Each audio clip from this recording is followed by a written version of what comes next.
So, good evening, everyone. On behalf of Vikram Sarabhai Library, I am Ahmedabad. I am welcome to you all to our online book talk series. And today's our book talk author is Professor Vishal Gupta from Indian Institute of Management, Ahmedabad.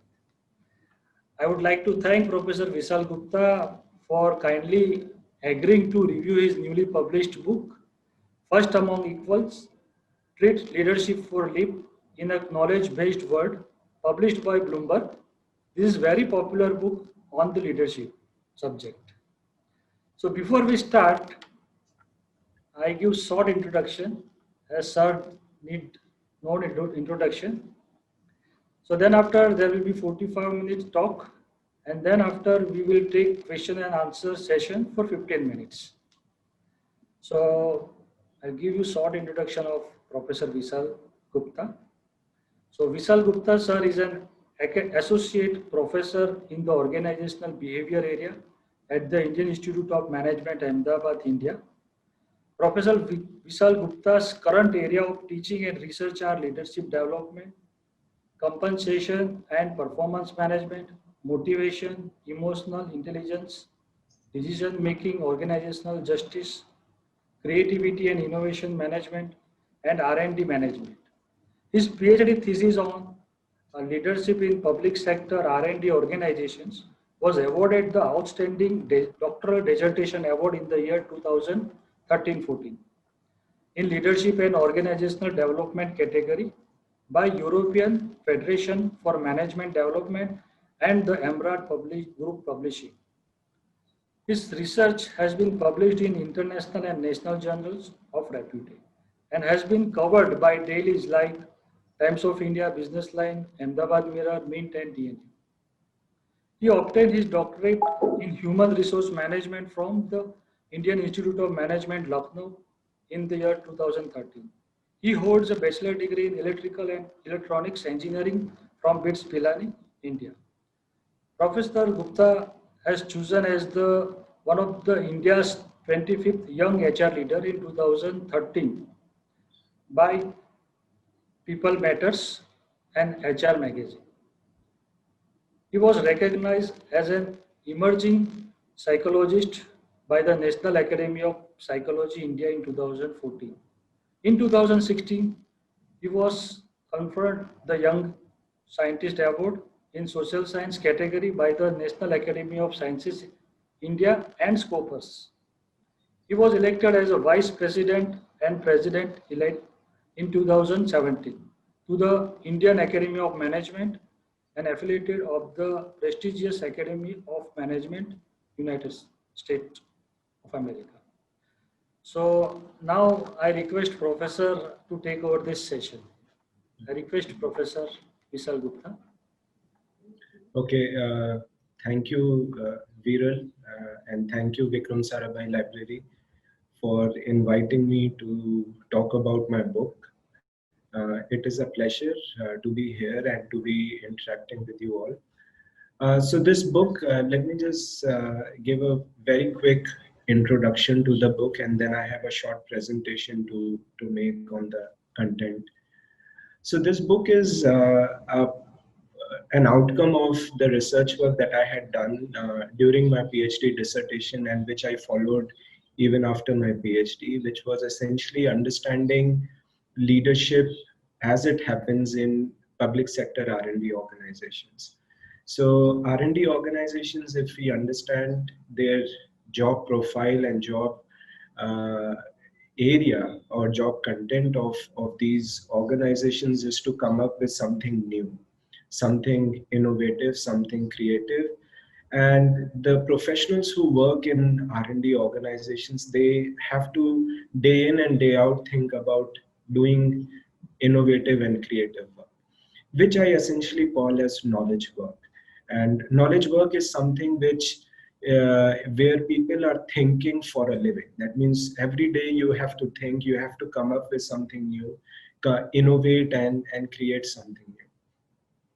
So the idea of the book is essentially I'm trying to come up with a framework, come up with a typology of leadership. What kind of leadership is necessary in a knowledge context? context.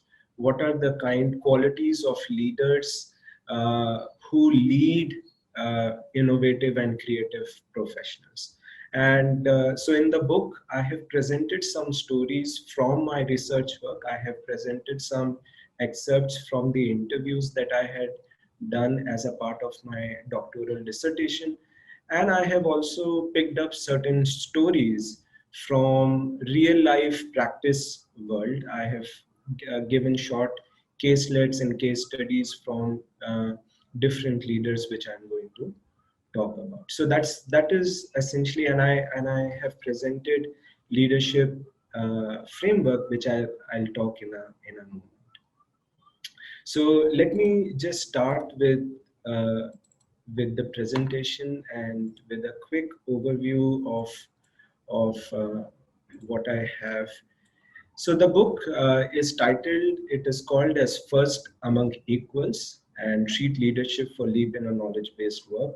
The whole premise and why I titled this book as First Among Equals is the point that I'm trying to make in this book is when you are working with knowledge work or knowledge workers, essentially you are working with people who are as capable as you are. You are working with people who are as creative as you are. So in that case, it is very important for a leader to have a mindset of equals. There is, when we are talking about knowledge, when we're talking, all of us, we work in education, research domain, or and we are working with people who are smart, if not smarter, as smart as we are. So it is very important to have the mindset of being equal. Just that as a leader, you are first among those equals. So you have a responsibility. You have you have to lead those people in a certain manner, which is very important when it comes to ensuring effectiveness of the organization. So that's the premise, and that is why I titled this book as First Among Equals. And I give two concepts in the book, which I called as treat leader or treat leadership and leap in terms of work culture. And I will explain what I mean in a while. So let me begin by a short story, and this is something that I have also written in the book. So this is the Microsoft story, and if you see the two people in this photo, the first, the person on the right, we all recognize him. He is Bill Gates, and the person on the left is Steve Ballmer. Steve Ballmer was the CEO. He took over as the CEO after Bill Gates, and he remained at the helm of Microsoft from January 13, 2000 to February 4, 2014. Now, this was a time when Microsoft was actually not doing very well. And Steve Ballmer is said to be a leader who had the attitude of, I know it all. That means everybody had to come to him to take permission as to what kind of products they should work on, what kind of technologies they should work on. So he was a very, if I can use the word, arrogant leader, in that sense that I would decide what has to be done in the organization. And then something interesting happened, 2014, and Indian takes over Microsoft and becomes the CEO. We all know Satya Nadella. Satya Nadella becomes CEO of Microsoft on February 4, 2014. Now Satya comes into Microsoft and says, well, the person on the ground, you are the developers, you are the people on the ground, you know what technologies you are working on, and you should decide what kind of products or what kind of platforms you should be working on. So he, in absolute contrast to Steve Ballmer, he actually gave a lot of freedom to the developers and to the scientists, to the researchers who are working, to the software professionals who were working at Microsoft. And he said, well, we will, you are the best people, you decide what kind of work you want to do. And he came up, the first thing that he did was he gave a book which was called as Nonviolent Communication, a language of life, to his top leaders. And he said that it is very important for us to understand people's feeling. It is very important for us to understand, express, and communicate feeling. We need to, we are not working with machines, we are working with people. So we should understand what our people are trying to say. The second thing that he said was, let us achieve more, work on things you enjoy. Okay. And I give you autonomy, I give you freedom. You are the best people to decide what kind of work you want to do on. So in contrast to revenue, he gave a mantra to Microsoft, and he said revenue is a lagging indicator. That means if you want to measure performance of the organization, don't measure it through revenues, because revenues will come later. It's a lagging indicator. Whereas usage, how many people are using our product, that is a leading indicator. So let us look at whether people are happy using our products, and what can we do to create a happy customer, a happy user. And so what I also did, I looked at what was happening to the share price of Microsoft. And if you look at what happened from 2000 to 2014, we can see that the share prices of Microsoft was on a steep decline. They just tanked. But look at what happened from around 2014 to 2020. The share price, the stock prices of Microsoft is on an upward uh, trajectory. So this is just a case in point to emphasize the importance of leader and the importance of mindset that the leader brings into the organization, and how when we are working with technology, when we are working with knowledge industry or knowledge workers and knowledge work, what kind of impact leaders can make. And therefore it is important to think about leadership for knowledge context. So well, I don't need to belabor this point. We are living in digital times. 9 out of 10 companies have in a survey by National Human Resource Development Network, they actually admitted that they have experienced disruption by competition. Their business models, the way of working has changed. Google came up with a report which said that the technological advancements that the human race is going to see in 100 years of 21st century will be more than the advancements we have seen in 20,000 years of humanity. So there is tremendous advancements, technological advancements that we are going to see.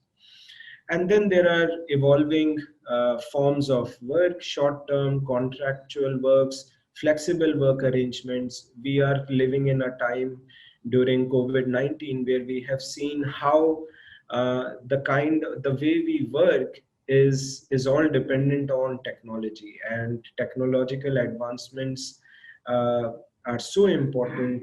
And really those normal ways of working are not applicable to us anymore. So we've got to really think of that the kind of times we are living in. So I mentioned at the start, how do we define knowledge work? Knowledge work is a work that requires individuals to think for a living. The best example of knowledge work is R&D, is research and development work. Another good example could be consulting, right? So where people day in and day out, they have to think, they have to evolve, they have to come up with something new. And knowledge workers are expected to innovate, come up with new and better ways of doing things. And therefore, what is important is for organizations and leaders to think about what kind of leadership is necessary and required for. And I just did a comparative. This is another slide to just show that our organizations, we are having different workforces, different generations working together. So again, there is complexity and issues around how do we manage new age talent, and the older frameworks of leadership, older ways of thinking about leadership may not necessarily hold good when we are working with multi-generations. So what uh, I have talked about in this book, the first thing is what I call as the treat leadership.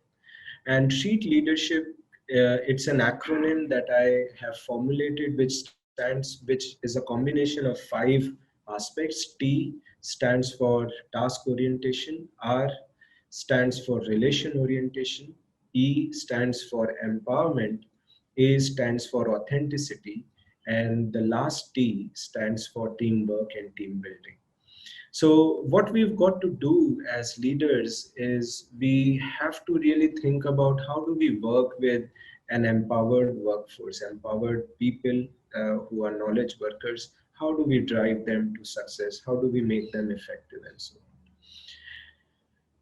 And my research was based on this work that I have presented in this book is based on my work with CSIR, Council for Scientific and Industrial Research, which is India's largest civilian research organization. So it has 37 laboratories in different cities of the country. I visited and I surveyed, I studied 11 R&D laboratories of CSIR. I interviewed about in-depth interviews I conducted with about 52 scientists. I did survey for about 680 scientists working in these laboratories. And this leadership framework is an evolution, is an outcome based on that research.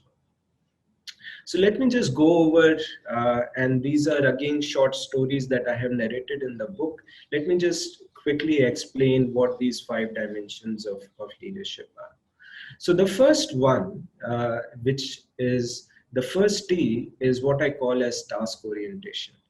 And I would be very honest to admit that while we can say a lot about leadership, leaders should do this, leaders should do that, relation, empowerment, and so on.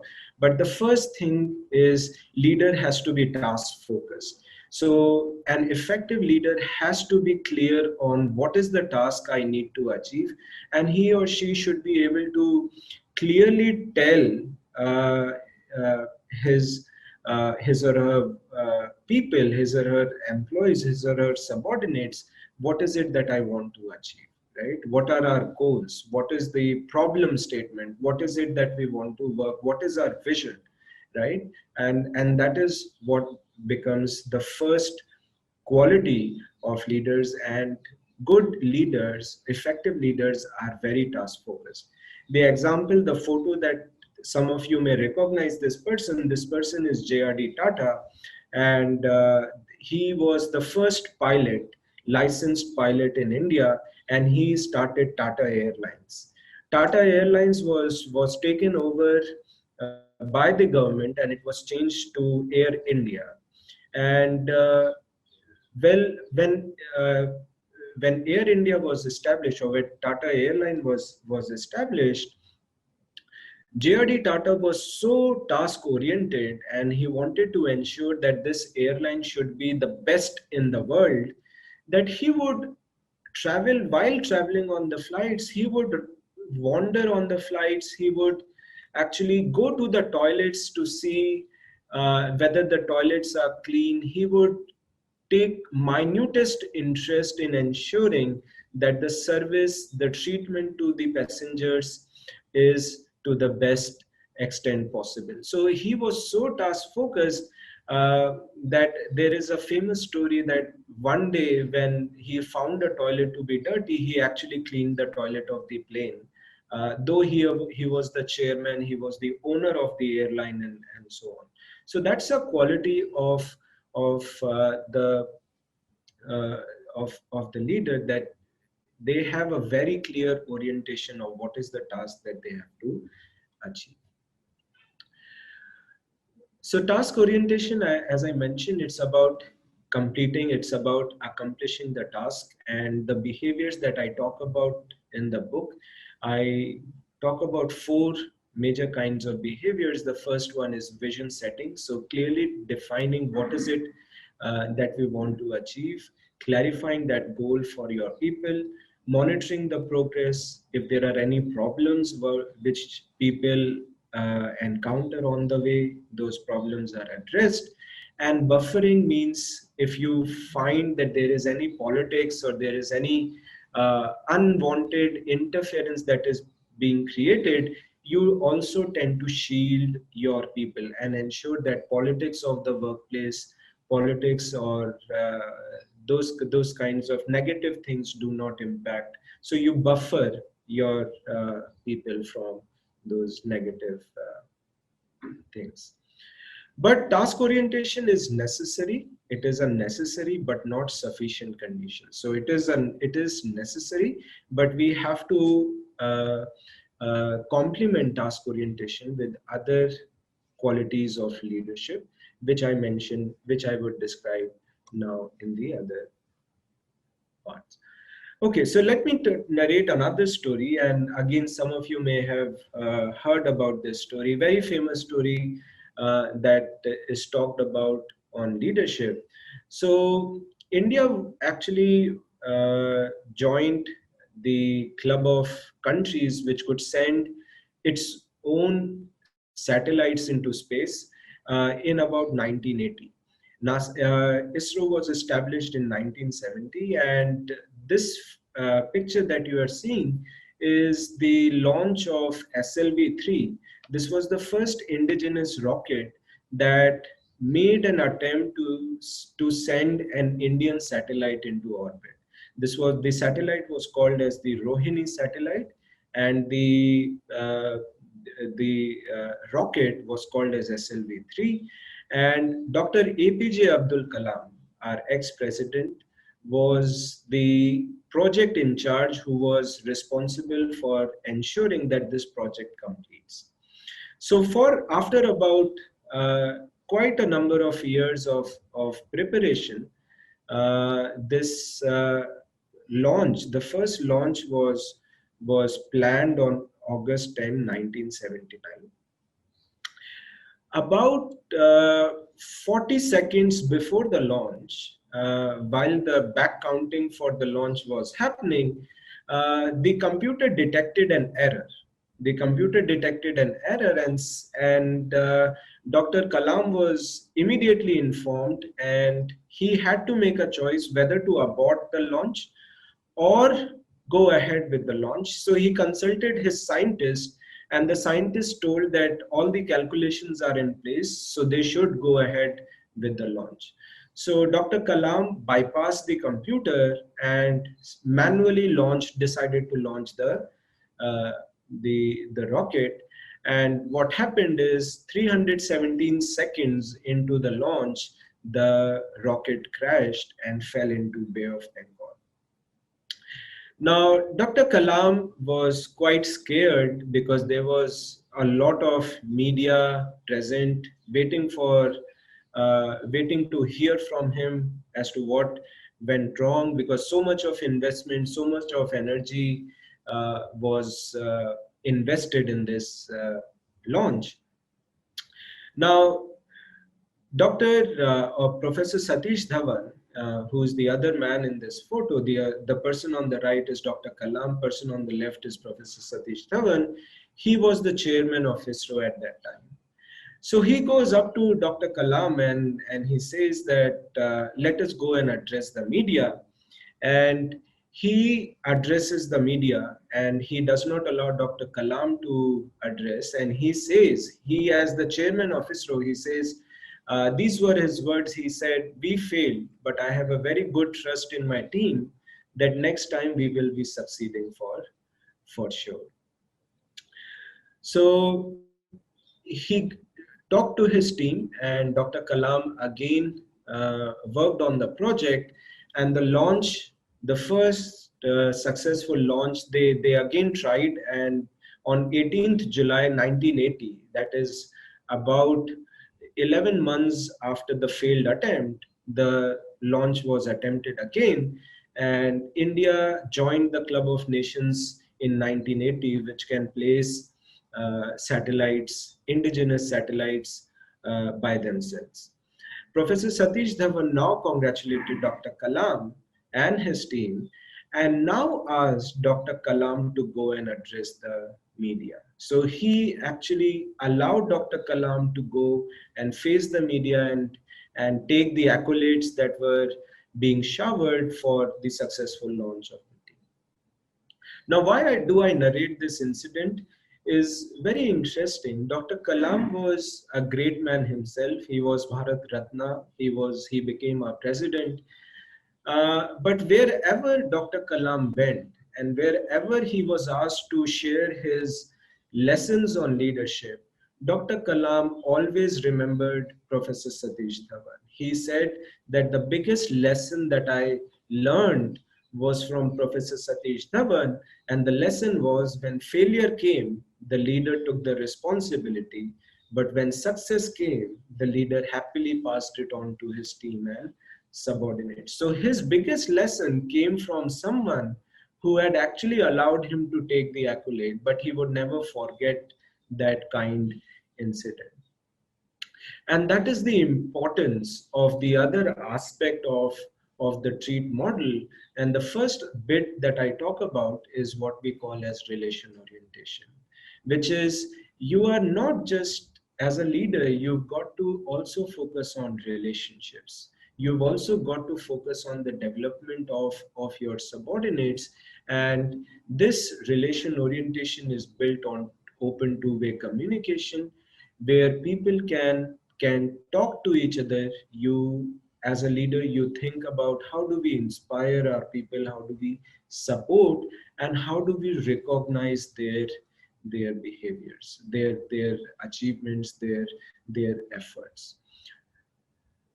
The next bit of treat is empowering. Again, the example of Dr. Kalam and Professor Dhawan, which talks about empowering, allowing, giving people the freedom, giving them, backing their efforts, allowing them to make use of their talent and tackling the problems in the way they like. So empowering behavior consists of consulting and delegation. Consulting is when you actually take advice of your colleagues, of your subordinates when doing work, and delegating is when you actually allow your subordinates to take responsibility for the work that has to be done. So as the story of Microsoft also suggests, that individuals who are working on the ground, they need to be empowered, especially in a knowledge based world where knowledge is so fluid, it is evolving constantly. So we have to allow people who are actually working on the ground, interacting with customers, interacting with the users, to take decisions and to solve the problems that they are encountering, right? So that is the next bit on empowering, which becomes important enough. The next story, which again I would like to just mention quickly here, is some of you may recognize this was a very popular picture that had come up. This is picture of uh, uh, Manohar Parrikar, who passed away recently. He was the CM, Chief Minister of Goa. He was a graduate from IIT Bombay. And he served as Chief Minister of Goa from 2000 to 2005, and then again 2012-14, and he also served as our Union Defense Minister. Now this photo is actually, he was fighting cancer, and you can see there is a tube inserted in his nose, which was used to send medicines but he, in this photo, he is addressing a public rally, and he came out fighting his health, fighting the disease, but wanted to do good for the society. So authenticity is a very important hallmark of great leaders, and authenticity is nothing but setting examples, leading by example, and doing what you are saying. So there is a very nice incident that Ram Madhav narrates about Manohar Parrikar. So Ram Madhav once visited Manohar Parrikar's house, and so he was a bit early. He reached the CM's residence in Goa at about 8 in the morning. So at 8:30, he saw that Manohar Parrikar entered the residence driving his own Maruti Zen. So Ram Madhav asked Manohar Parrikar what happened. Uh, did the driver not come in the morning? Why did you drive? And his reply was that every day morning I drop my kids to school in my own vehicle. I only use the same vehicle when I have to go to the secretariat for official purposes. So again, a important aspect of leadership is whether we do what we say, and are we setting the right examples of integrity, of authenticity for our people to follow. So authenticity, I define, I mention it as doing what you preach, doing what is right, and having the courage to choose what is right over what is easy and fast, and practicing your values that you hold dear and that you encourage in others, right? So that is something that. And the last aspect of the treat framework is team building. Now, Google did, this is an insight that I have taken from Google's work on what makes a perfect team. For over 2 years, Google, at its different sites around the world, they conducted a project which is called as Project Aristotle. For 2 years, Google followed 180 teams comprising of 37,000 employees.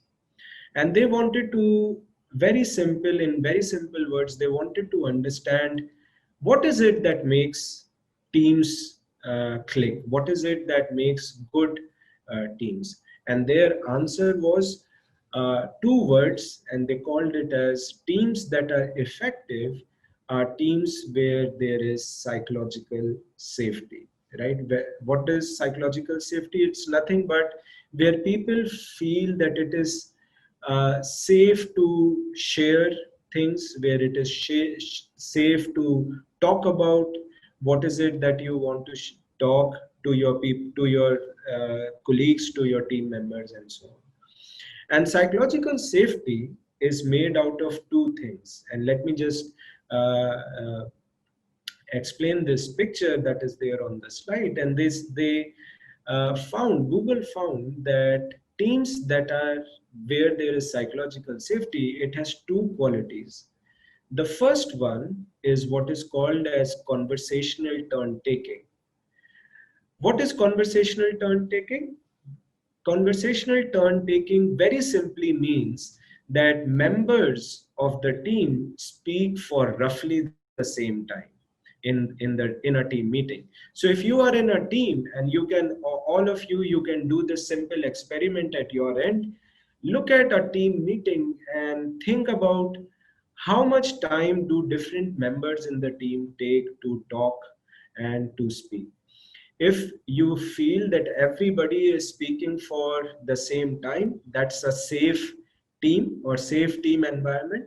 Whereas if you are seeing that there is only one person or two people who are dominating the discussion and everybody else is remaining quiet, that is not, that means you should get an insight, or you should understand that that is not the best way to conduct or the team meeting, or that is not the best environment that is possible. And the second quality that Google found was what they call as above average social sensitivity.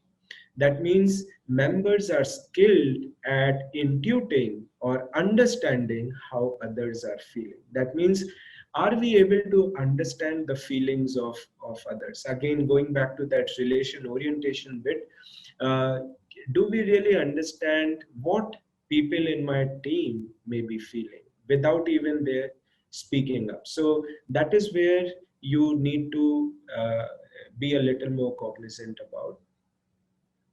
So that's the quality of leaders who are good at team building. They are able to facilitate resolution of conflicts. They are able to understand if there is somebody who's dominating the discussion, somebody who's keeping quiet, that is again a kind of conflict, encourages cooperation and develops identification with the work team, right?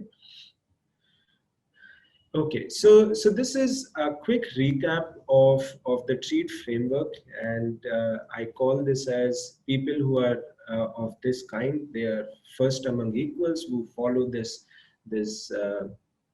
framework. And if you have a TREAT leader, then subordinates feel that they have been treated well by their leaders. That means if there is a person who is able to follow this or show this kind of behavior, then subordinates will believe that they have been treated well, and such leadership is a treat to watch, and when displayed at workplace is likely to produce great results. That is the quality of. Let me just take 5 more minutes to talk about the second aspect, which I call as the LEAP framework. So again, I take this example from a technology company. And the good thing is InMobi is a Indian company. It is an Indian unicorn. So its market value, it was the first unicorn to become profitable in 2016. Unicorn is organization which has a market value of greater than 1 billion US dollars. And uh, I looked at the work culture of InMobi, and these are just few things I wanted to highlight. If you look at the work culture of InMobi and what kind of practice they have, so there is no attendance log, there is no travel policy. Uh, all of us, we work in organizations and we have so many documents, so many things that tell us about travel policy. At InMobi, they have a one sentence travel policy which says spend company's money like it's your own. That is their travel policy. Pets are allowed at work. There are 3-month bridge assignments. So if I am an employee, I can go to another department, work there for 3 months, learn, understand how things are happening in different departments. If there are people who have quit InMobi to do their own startups, InMobi, even if you resign from the organization and you are doing your own startup, the office space of InMobi is open for employees. So you can continue to come to office, use InMobi's office space, and do your own startup, and there are no issues with that. And there are 20% time allocated or allowed to explore things outside. So let me just introduce briefly the culture. The second aspect which I talk about in the book is these organizations, knowledge organizations which are successful and effective, they have a work culture which comprises of 4 things: L, E, A, and B. So L stands for a culture which emphasizes learning. E is a culture which emphasizes enjoyment. A is a culture that emphasizes autonomy. And the last one is the P, which is performance. So the hypothesis or the point that I'm trying to make in the book is, while a lot of times we emphasize performance or we talk about, well, why are my people not performing? Why is the performance low? But we don't usually focus on the other 3 things, which is there enough growth or learning opportunities available at workplace? Do my people find it enjoyable to work in this organization? Are they allowed? Are they given freedom? Is there autonomy at workplace? Uh, are we giving them freedom to do things as they want to do? And if so that's my hypothesis. If learning, enjoyment, and autonomy is there at workplace, performance will automatically follow. But a lot of times the problem is we focus on performance, but we don't really uh, pay attention to learning, enjoyment, and autonomy at workplace. So that is what stands for leap cultures. And just a diagrammatic representation, this is a diagram that I have presented in the book. So learning at workplace is impacted by task orientation. So a leader who is focused at work is willing to solve problems, willing to guide people at work. Authenticity, again, leaders who are leading by example, showing it through their hard work. And team building. So there is also a lot of learning that happens through team members. All these three aspects, task orientation, authenticity, and team building, can positively impact learning at workplace, which would eventually drive performance. Relation orientation, that is being supportive, facilitative, encouraging.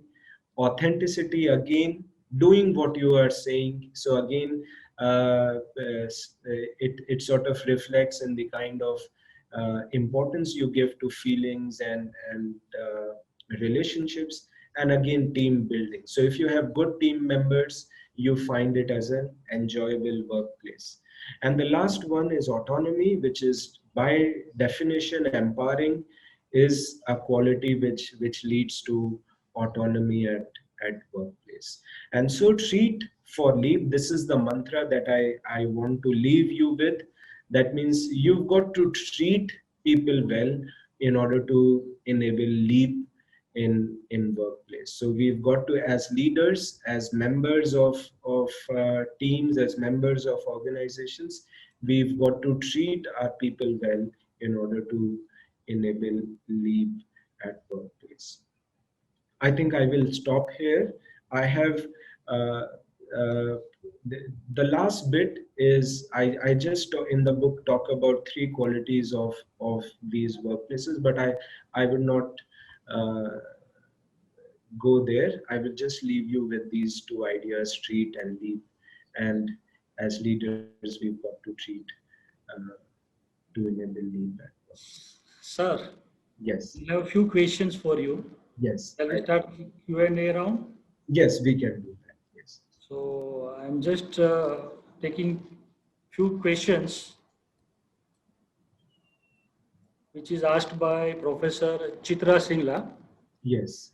Can we summarize that leadership is all about people management, and this work basically address various aspects of people management as in empowerment, relation building, and team management, team building act. Second, she is curious if benevolence and humility as qualities emerge or not in your work. Yes. So thank you for the question, Chitra. So the let me take the second one first. Benevolence is I actually talk about benevolence in relation orientation. So having that consideration for people, having an understanding for their feelings, and uh, so that is where I call it as relation orientation. And humility I have talked about in authenticity. So humility is a quality of authentic leaders, people who are people who are authentic. They, what is humility? Humility is nothing but having a very considerate view of yourself. That means you have a realistic view of yourself, and you are willing to, you don't look at yourself as somebody who knows it all, somebody who's uh, uh, yeah, so you are not arrogant and so on. So that is the quality that I have qualified as under authenticity. Now the first one, which is leadership, well, uh, I would tend to, because I actually come from behavioral domain. To me, leadership is definitely about people management, and if the primary task of a leader is to think about uh, I would say majorly two things. The first one is vision and developing where do we want to go, right? That kind of an idea. And the second is managing the workforce. Now there are issues, there are contentions where people actually say that as a leader today it is becoming uh, uh, increasingly difficult for a leader to even decide where are we headed because things are changing so fast. So even that vision setting and deciding on how do we want to do, even there also you need inputs of a lot of people, not just one person deciding. uh, but definitely people management is something that has to be done. Okay, sir. Second question is of Dr. Trupti Dave. And what, according to you, are the characteristics that make people first among their equals? Okay, so to me, the mindset of uh, believing that everybody is equal at the workplace is very important in a knowledge work setting. And first among equals is, well, you are when, and I have mentioned this in the book. First means you are the person who is uh, going to be held responsible for uh, uh, if something does not work. And you should be willing to take that responsibility also. You should not say that, well, because of my people this thing happened and I'm not responsible. So having that clarity that I would be held responsible and I am willing to take that responsibility because I am first, I stand. So if the accolades also come, it is your choice how you want to share it.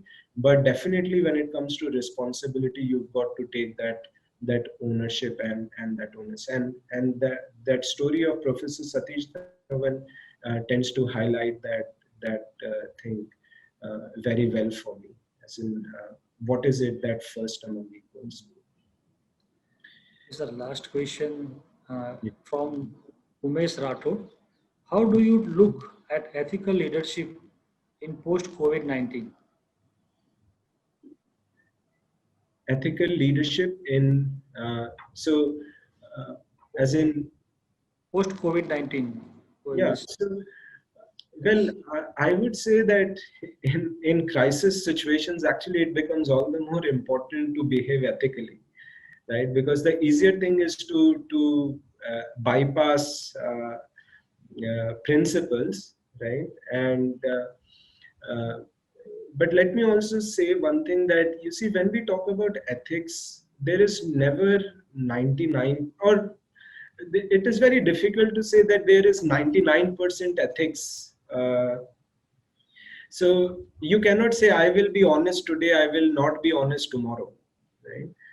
So if you are honest, you have to try and ensure that you are honest or you are doing things according to the principles or your values uh, uh, as many times as possible, or all the times that is possible, right? Unless it is you have no other choice, right? So I would actually say that in crisis, it is all the more necessary to behave ethically and to set the right examples.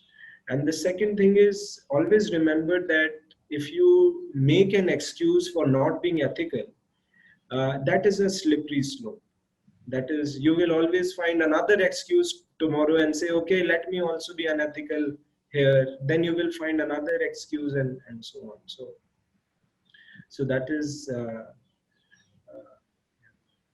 Uh, Thank you so much, sir. There are lots of questions are coming. yes, we can take that if you, yeah. So still we have few questions.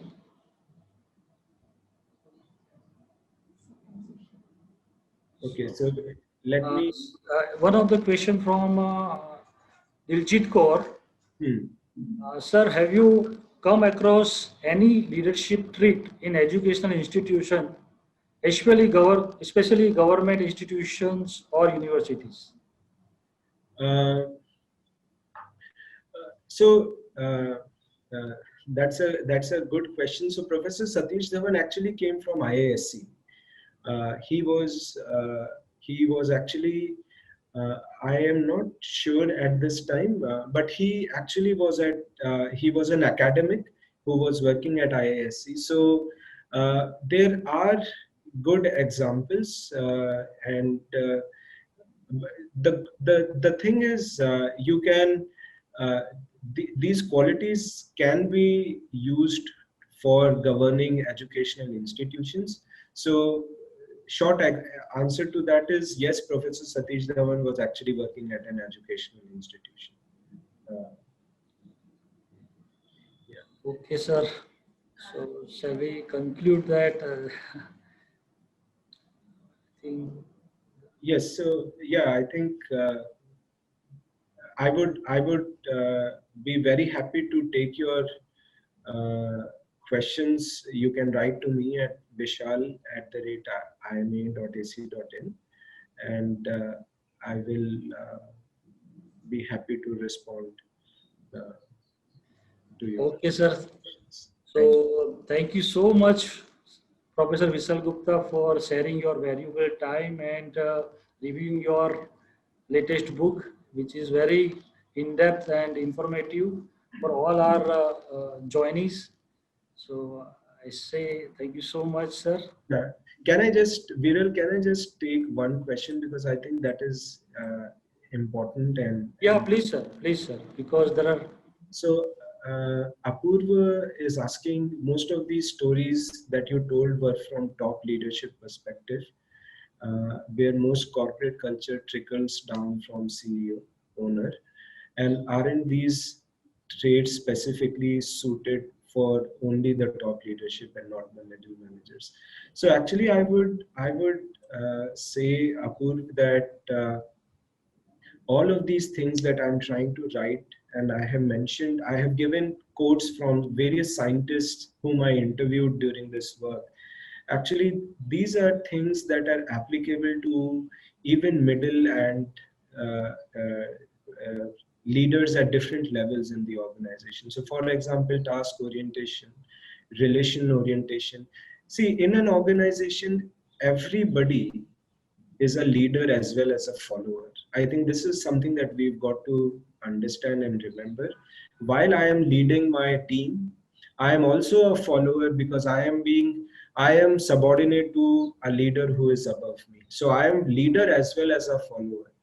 And one of the things that we've got to remember is uh, what differentiates good people from bad people or good leaders from not so good leaders is uh, good leaders are individuals who decide to say that, well, I do not like something about my leader, but I will ensure that I will be a different leader for my subordinates. So I will change, I will do things differently for my people, because you cannot change your bosses. That is a very difficult thing in organizations. It is not possible. But what you can definitely do is you can change yourself. So all these things, task, relation, empowerment, autonomy, authenticity, and team, you can actually do it at your level, whichever level you are in, because you are a leader for people below you, and you are also a follower, and you are following people above. And what to do when these traits are not in sync with those of top leaders? Well, that's a $1 million question, and I just mentioned we cannot change our bosses.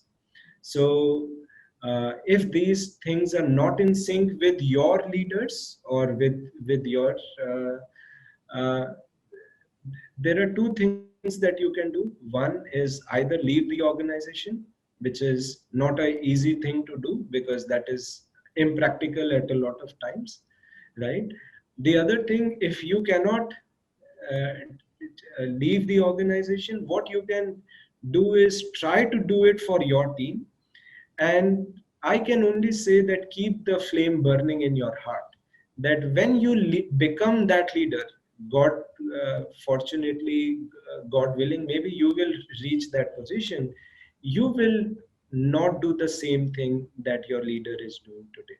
One of the problems in our organizations about leaders is we forget how we used to feel when we were subordinates, when we become leaders, and we tend to do the same things as leaders. So keep that flame burning, remember those things, and ensure that when you become that leader, when you take that position, you will do things differently. Don't forget your experiences when you take that leadership position. I think that is something that is important, and I can say. Okay, Okay, sir. I think, yeah. Thank you so much, sir. And thank you all the participants for joining this online book talk session. We are hoping that this kind of session we will continue in upcoming time. And once again, sir, thank you so much for sparing your valuable time. And I wish you frequently visit our library and use our resources. Okay, sir. Okay, thank you. Thank you so Thank you, much. everyone. Thank you, Thank you. everyone. Thank you. Thank you.